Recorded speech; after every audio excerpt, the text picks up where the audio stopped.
置產客不說的秘密，40歲才買第一間房，已經輸在起跑點了哦，台北市除外哦。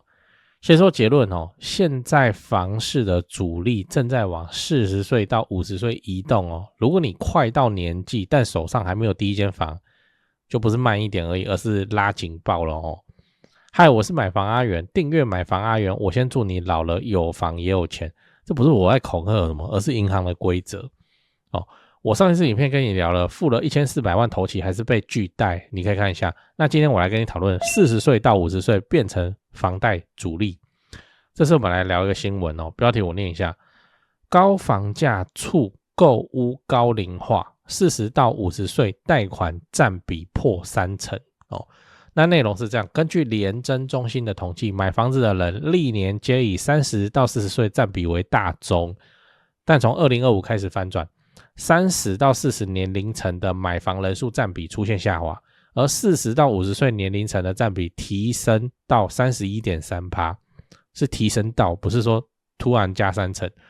新聞中有一張整理圖，你看一下哦，我畫箭頭的地方就是40歲到50歲之間有買房的人，很明顯可以看到跟13年前對比哦，數量提高非常的多。那新聞中給出的解釋是有3大原因，第一個是全台房價上漲，這不用解釋嘛，因為那個總價都越來越高。第二個是現代人晚婚或延後生育，所以搬出家裡的時間也變晚了。第三個是不得不買，就是看空一族啦哦，看空看到现在台股3萬點，然後自己也年過40，不買不行了哦，然後就還是買哦。那這個看你怎麼看待，你要解釋成像市場投降也沒有不行。那這個投降我簡單解釋一下，為什麼他還是要進場了哦？因為銀行有所謂的天條哦，銀行也有75天條。75天條就是貸款的年限再加貸款人的年齡加起來哦，不能夠超過75。有些銀行比較佛，還可以到80。然後說什麼新青安 2.0 要到80或85，這我不知道。我說我不知道是因為我拍這支影片的時候，那個新青安 2.0 具體條件還沒公布哦。反正就是銀行75天條，不得不投降的原因是因為說，你看哦，年紀超過40，那你名下沒房哦，然後只有股票，然後沒財產的條件，那銀行會貸給你的條件會怎樣？會突然變得很差，不是說越變越差哦，而是突然變得很差。哦，那繼續看空啊，沒關係，那就等到看空到50歲的時候，到時候你想要買第一間房子的時候，銀行也會怕，他有可能沒辦法給你貸80%哦，或是說他一樣貸給你80%哦，但是他的建價特別的低，哎，為什麼？反正就是你看你50歲哦，那你接下來就只能貸就75嘛，那你50歲的話貸25年，那25年跟人家那種年輕人頭好壯壯，然後突然新鮮給他蓋到40年，你看他每個月還款壓力差多少？再來，你要知道，年紀越大，貸款條件越差。我們接下來就來討論說，這個越差是會差到什麼程度？怎麼我講的好像有點危言聳聽這樣哦？來，我算給你看。如果你30歲買房哦，銀行就算30加30年房貸哦，30歲加30年房貸，30這樣60嘛，離75還很遠，所以你可以怎樣輕鬆貸滿30年。但如果你45才買哦，45加30 75踩線哦，銀行可能就只給你25年，為什麼？因為踩線要寫報告啊。那有些比較嚴拍誰20年哦，就這樣哦。那差10年，這個月繳會差多少哦？我幫你算好了，來，同樣貸800萬，貸800萬哦，800萬這個就是中南部的行情哦。那利率還好算，我們都用 2% 算哦，2% 哦，現在這個利率很難爭取了。來，貸款30年哦，利率 2%， 月付先不搞我們寬限期哦，那月繳大概就是29500塊，貸800萬的情況。哦，那你貸款20年，月繳要4萬，一個月差10500，你是覺得壓力這樣是變大還是變小？而且不要忘了哦，45歲到55歲這個年紀開始怎麼樣？身體上會有風險哦，說不定家庭也會有風險哦，開始破裂了。那個破裂就兒子女兒叛逆期哦之類的。例如說剛好被裁員，對不對？很多嘛，中年失業啊。哦，例如說你的痛風開始哦，你要看醫生拿那個慢性病的藥。哦，例如說小孩開始上學哦，小孩叛逆哦，怎樣又怎樣？那爸媽，此時你的爸媽也老了，爸媽開始用錢哦，開始在醫療照顧上有一些支出哦。你以為你們只顧你自己？沒有呢，三明治呢，上有老下有小呢。我們看那個蠟筆小新野原廣志，對不對？野原廣志好像也沒有出什麼孝親費嘛，他們顧他家就賠算了。我們台灣男人，你看上有老下有小，過得比野原廣志還慘呢。然後你在這個時候，對，講一下野原廣志他有出一款酒很有名，我要去買我都找不到叫做野原廣志慶祝房貸還清酒就是清酒，然後就畫很漂亮的一支酒，也很便宜，因為它是會出現在什麼家樂福的，在2023年的時候，我現在要找不到，我應該那時候我看到我就要買好幾箱來囤了嘛。為什麼？因為跟我們房地產頻道很搭啊。他還幾年房貸？32年，然後我們台灣現在在貸40年。你看，你在這個時候40-50歲的時候，你要去扛那個月繳更多。你不要說你會怕，銀行也會怕，好不好？最後你要知道，40歲以上的人很多都不是第一次買房。然後我們再來討論說，40歲到50歲的新增房貸人數，我認為不會每個人都是首購族啦。為什麼？因為我們再看一次這張表，2012年買房的 37.3% 裡面，一定是有怎樣？一定是有部分的人就在2025換屋啊，還有很多是這樣，爸媽年紀大了要處分自己的財產，看怎樣把房子就給他弄到自己兒子女兒的名下嘛。那這些換屋主或是繼承的繼承會偶爾會，也不是偶爾，主流是這樣子做。你說繼承贈與關房貸有沒有二等親買賣比較厲害那你就算在新增房貸裡面。這代表什麼？代表說，如果你是真正的首購族你40歲才要買人生第一間房，你的處境就會開始變差很多了。為什麼？因為同時期你的競爭者很多都有經驗啊，他們現在也在看房那看什麼房？他們要來個小換大舊換新啊，手上有一大筆錢啊，他有舊房可以賣，你知道不然就跟銀行簽切結嘛，18個月之內把它賣掉嘛，也知道怎麼跟銀行談，但是你什麼都沒有對銀行來說，房產小白要我放優惠給你，他都有點為難啊，這個才是比較大的危機。那我的建議是什麼建議就是有能力的話盡早把第一趟走起來後面才會比較輕鬆。有資產還是好很多的何況我們台灣還有首購呢，首購的很扯呢。我們以前在買房子就覺得7成自備就是要3成的意思，結果我現在首購之前給你8成房價高是高了，可是它多貸給你1成啊。現在保底就是8成，然後新青安用什麼寬3寬5 30年40年，然後利息還給你補貼。所以雖然房價變高，但是年輕人你要去買到一間房子的壓力，我個人看起來是比較輕的呢，因為你可以發動首購首購的話哇，但政府真的是補貼很多啦。像我們以前在買的時候就是預設你第一間也是7成啊，預設就是7成，你就自備要3成，那才叫買房子啊。如果那時候就有人說8成8、5成，那就是什麼裝潢貸了那個壓力就比較大。小蘭我們整理一下，今天我講了40歲到50歲開始變成台灣房貸主力的這件事情，那背後的原因是房價漲很多，總價高很多嘛，那晚婚的人也變多，還有看空一族被迫投降那我們也分析了，越晚買貸款條件真的會越差。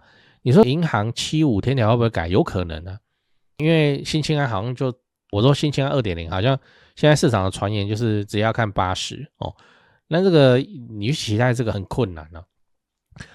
貸款條件越變越差，同樣貸800萬，年限差10年，月付差1萬多每個月而且40歲以上人身風險各種增加，你身體的啦你兒子女兒的啦然後你爸媽的身體啦。所以如果你是40歲以上的首購族處境是開始變得不妙了那所以我還是奉勸未滿40歲有能力還是要盡早就去把首購你先上車再說，你後面才會越來越輕鬆，你就可以正式發動所謂的小換大舊換新。小換大舊換新很猛很猛的，你想小換大舊換新，小換大舊換新是可以直接從蛋殼換到蛋黃的是可以做到這件事情的。那麼不只是我一大堆前輩通通都是這樣。我也建議你有能力就盡早去走第一趟，後面才會越來越輕鬆。那最後我想問你，你認為在50岁還沒有買房的人到底在想什麼？我就爛我就沒錢就是政府就是要養我這樣。B 我想要逢低買進少子化安怎都安怎，現在那個未來人口還會再減一半，我到時候還撿便宜的就好了。C 我就等繼承就好了。在講八卦之前來點乾貨，很多朋友會問我說，阿元你房地產做這麼久有沒有口袋名單啊？這不就來了嗎？掃一下這個 QR code， 我有的牌都在這裡了。進去先點影片看我介紹，讓你心裡有個底然後就可以直接加他們的 LINE 了。買賣房子，台北找銷店，高雄找林店，美術之星，這2位都是我的大前輩，我有問題也是直接問他們，你就直接敲就對了。如果你雙北要裝潢漢一室內裝修嘛，很多觀眾朋友合作以後都覺得很滿意。那如果遇到了法律上的問題，有頂尖律師可以幫助你。好啦，我有的資源都給你了，你有需要你就大方用，不用客氣。最後，我要請你支持我，加入我的頻道會員，每個月250塊錢，直接抄我做好的重大建設功課。高雄自產哦，老會員都跟超過1年了，沒料的話大家早就跑了。最後也不要忘了哦，幫我按下訂閱按鈕。YouTube 的後台哦跟我說有74%的觀眾還沒訂閱，這樣都能超過5萬人支持。如果你還沒訂閱，麻煩先按一下哦。買房阿元 logo 旁邊那個可愛的按鈕，對，點下去就對了。這樣我離10萬訂閱又更近一點，拍片的動力也會暴增。按好了嗎？感謝你這麼挺我，祝你老了有房又有錢。講八卦哦，講八卦。我這邊哦在看另一個新聞，但是我沒有把它放進正片裡，因為破壞力有點長哦。這是4月2號的新聞，很新哦。新青安 2.0 縮水，40歲以上恐無緣40年房貸，槓桿紅利結束，青年購屋誘因大減。就我們前面不是講說新青安 2.0 有可能會變成說那個天條把它放寬成80哦，這個對現在的新青安來講都叫做限縮，因為現在新青安你60歲也能弄新青安啊，你只要成年而且是國民就好了啊。好，然後就被立委質詢嘛，瘋狂質詢哦，媽60歲哪國青年60歲？好，那現在新青安 2.0 勢必要限縮，限縮哦，它搬出來，它也不是說你幾歲以下你就不能新青安，而是他說。就是我剛剛講的那個天條嘛，你的貸款人的年齡再加銀行房貸的年數加起來要小於等於80哦，而且還有一條補充哦，就是40年，對不對？好，40年房貸，你想說啊40歲哦去40年，這剛好吧，對不對？然後40加40 80可以啊，我到40歲我再來打算，不好意思要以下哦，所以只要一滿40歲，哇GG哦，那連新青安 2.0 都好像幫不了你。我知道你又要說哦，沒差，我就來等繼承就好啦。因為少子化，人均1-2間都繼承得到。好，但是你要考慮幾件事情哦。首先第一點叫做人均餘命哦，人均餘命就是壽命啊，就是平均活多久。我講的是現在的版本哦，但是統計是2023年了，更新的要去哪裡找我也不知道。好，總之就是大差不差啦。人均餘命不會那種今年統計跟明年統計突然人均餘命加5歲，不會啦，都是加那個小數點，所以差不多我們來看。台灣現在的人均餘命全體平均是 80.77 歲 ,80.77 歲。所以以幾率來說，你跟我都會活到80歲。這是現在2026的我們看到的統計哦。等到我們都60歲的時候，再過30年你就會發現說，哇，這個人均餘命怎麼一直往後加？然後現在 AI 出來說什麼人可以活到150歲什麼東西。好，那全體平均是 80.77 歲，男生比較短命 77.42 歲。女生 84.30 歲男生比較趕嘛，對不對？飆車然後從2樓跳下去看看會怎樣那個玩火男生就是這樣。女生的餘命84.3 歲好，這是現在看到的。換句話說，打定主意我就來等繼承的人，他很可能會等到的是什麼？